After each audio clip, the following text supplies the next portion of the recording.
The film and the project introduced some problems in the music industry, and I sense that there might be some music industry people here, some aspiring musicians and songwriters here, and I didn't want the project, the end of the project, to simply be, things are tough.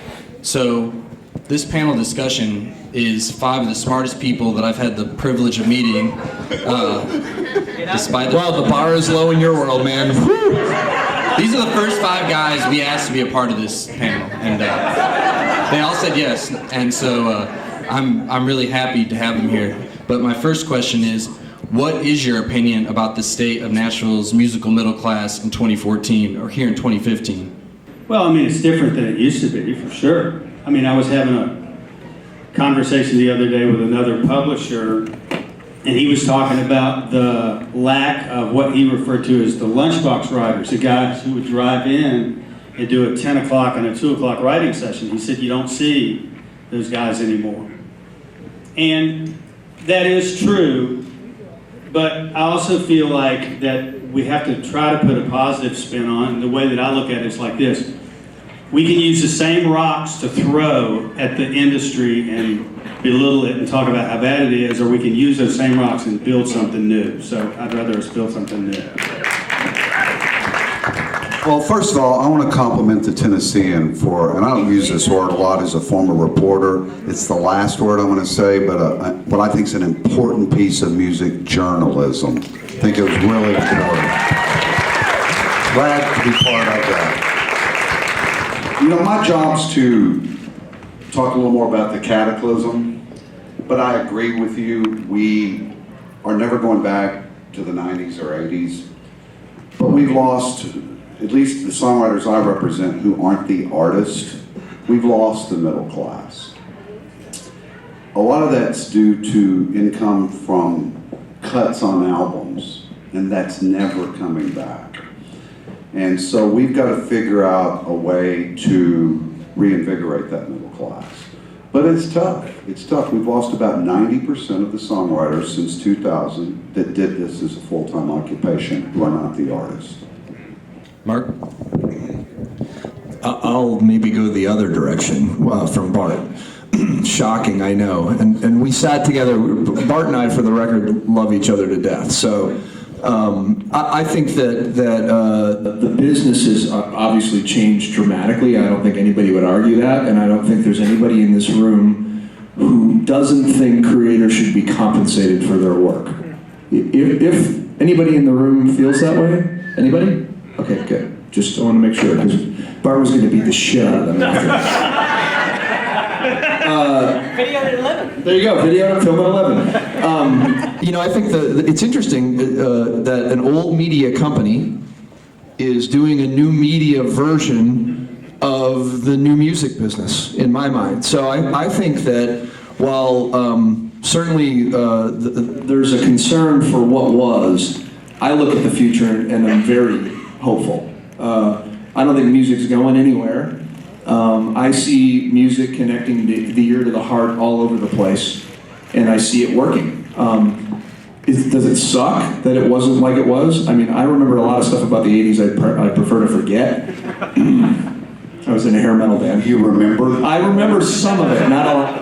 I think that there's a lot to the history of this city and the history of the way things were done, but I also believe that you evolve or die.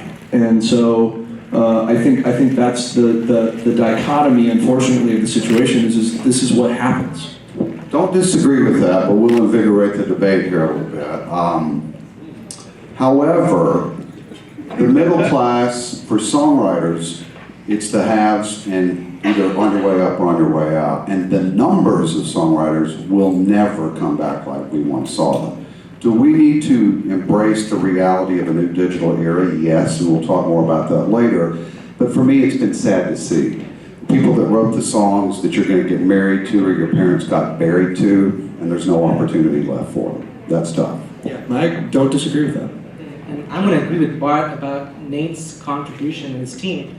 I mean, it's rare to see journalism like this, and Nate actually cares about the stuff he writes about, and he really is committed to this whole thing. And I just want to commend Nate and his team again for doing this. And yeah, and full disclosure, Jim and I are friends, and I was at the last New Dylan's reunion show in Rochester, New York, and they're still fabulous. And so I consider Jim a friend and a mentor, and Jim and Kathy. I think I'm somewhere in between as to Bart's position and Mark's position on this whole change thing. You know, is it hard now in the music business? It's always been hard in the music business. I don't think that's ever changed.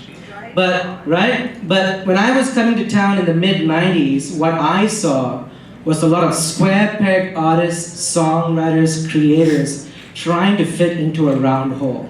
And that in itself causes a lot of trauma, right? But what you find now is a more diverse landscape in Nashville in terms of the artists, the musicians, and you know, some of them are moving to town to be on labels and on publishing houses, but most of them are moving to town to do things on their own.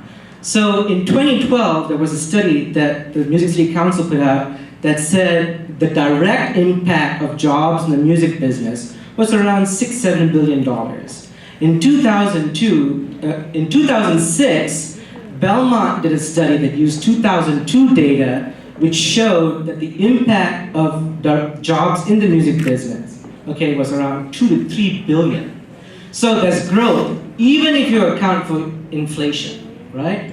So there's more people in town, and I think artists and groups, it's something like 5 times more now. So is it hard? Yeah, it's hard. But the thing is, if you don't fit in a round hole, you now have more opportunities to let people know about what it is that you do, and there's more income streams that you have direct access to. If you didn't have direct access to labels and publishers back in the mid-90s, you were done. Yeah, I'll second a lot of that. And I will broaden this whole topic. I think that we talk about the musical middle class of Nashville. Nashville's a lightning rod in a lot of cases for national and international artists to try and get their foot in the door for the music industry. So we can't just look at it as a Nashville-based thing. We are the lightning rod for all of these folks that are trying to get into the music industry. And absolutely right, is the revenue streams and where music generates its revenue from is no longer what would have been historically. If I'm getting singles out, I'm doing vinyl, I'm doing touring. Now it's, I've got to get a perfume out, I've got to build a brand, I've got to do all these other things. And it's really critical for musicians to be able to do that in a way that is low cost, to put it in a business perspective, to do it in low cost but high revenue generation. So we want to try and talk, I think, about this whole concept of how do we take the musical middle class, which is very real, and I still think it's not as dead as someone else may say, that we want to get there and say that these people are still the ones that make music go, because otherwise you don't have a pool from which to pull the mega artists. And if we start saying we're discounting the middle class, then all of a sudden we've got this idea of now you go from being nothing to a superstar, and it's a tough road to hoe on that one. So it's really kind of hard to figure out how that's going to actually work out.